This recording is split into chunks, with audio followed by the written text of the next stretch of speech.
Right then, here we go.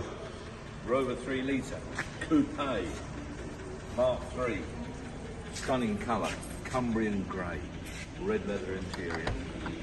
Carpets are sun damaged, if you like, as they always are in these. They lose their colour, always do in P5s and P5Bs.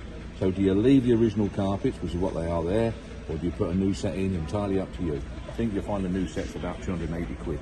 Can't be sure from Coverdale, but they fit perfectly. But personally, I'd leave it as it is.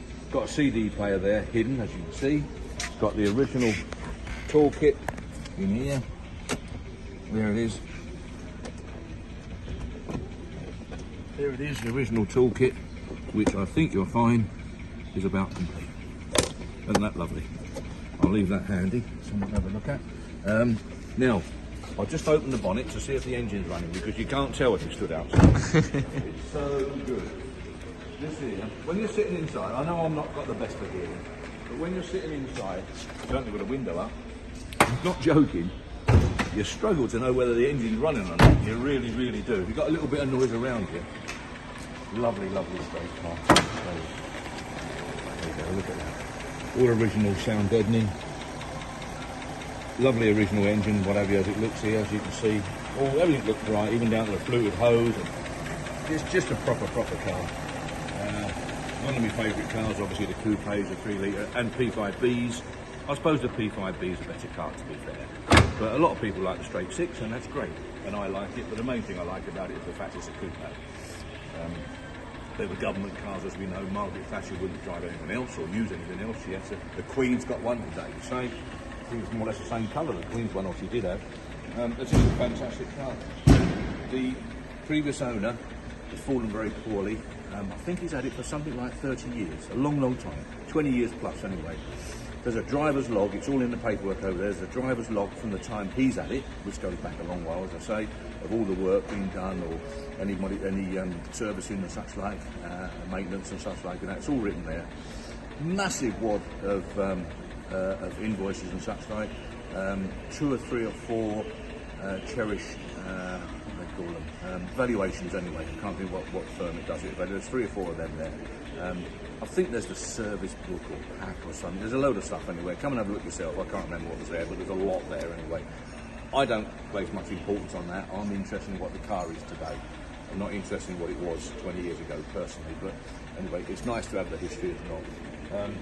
Just be warned, it starts in gear. The inhibitor is obviously a little faulty, so it does start in gear, so be warned.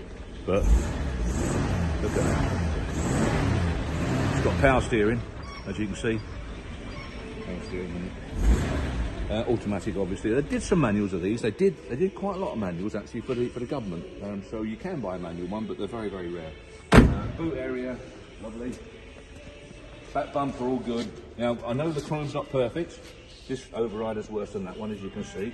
A bit speckly and what have you, but the beauty of the bumpers, they're not gone. This is where they go, on the corners. We all know that. Mark 5s, which is why Mark 5 back bumpers are very expensive, because they all go rotten there. No rot.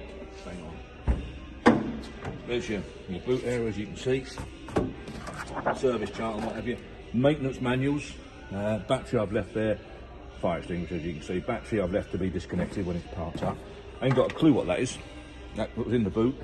Make your own mind up. Do what you like with it. Put it where you like. It's up to you. There you go. Interior wise, first thing to do, not teaching everyone to suck eggs, but when you go and see a Rover P5 or P5B, believe me, the first thing you do is this. That's what you look at, the wheel arch.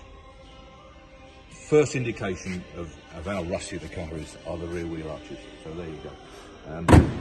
Work from there. So basically you look at that and you work out that way on a P5 or a P5B. Just show this side, as you can see. There you go. Beautiful.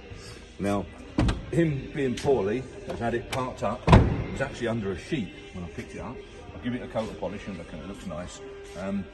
For a good while, I wouldn't like to say how long, but certainly like 2 or 3 years or thereabouts on that. So please, whoever buys it, just give it a service over, a PDI, a bit of a check over and such like. Have a look at the inhibitor switch when you're ready. No panic about it, but as long as you're aware of it and I've made you aware that there is an issue there, so please bear that in mind.